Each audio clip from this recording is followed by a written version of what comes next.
Nous voici au parc de la Rivière Bleue, situé à 60 km de Nouméa en Nouvelle-Calédonie, tout près de la forêt noyée et du lac de Yaté. Les lacs du Grand Sud sont la plus grande ressource d'eau douce du territoire. Ce bras de rivière, je l'ai découvert pour la première fois en canoë-kayak au départ de la Netcha. Je l'ai aussi exploré à pied sur les chemins de grande randonnée et en VTT sur les pistes.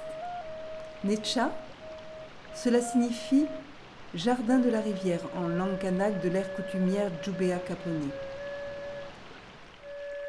Il y a 168 espèces végétales pour 53 familles botaniques, dont la plupart n'existent qu'en Nouvelle-Calédonie et une vingtaine uniquement dans le sud de la Grande Terre.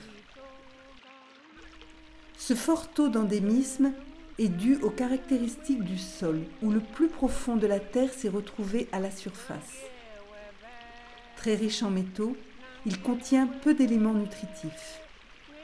Ainsi, seules les espèces du maquis peuvent résister et s'y développer.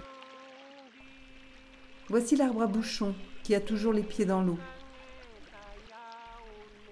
Malheureusement, certaines rivières sont polluées par l'exploitation du nickel et des rejets d'acide. Certains paysages sont défigurés. Et si la rivière soudain disparaissait, si l'eau venait un jour à manquer, le maquis minier deviendrait un paysage lunaire. Tout est lié, la mer, le ciel, la terre. Et je suis très heureuse de vous faire découvrir ce lieu intime de la Netcha, propice au recueillement, à la rêverie, à la méditation. C'est comme si le courant de la rivière nous nettoyait de l'intérieur.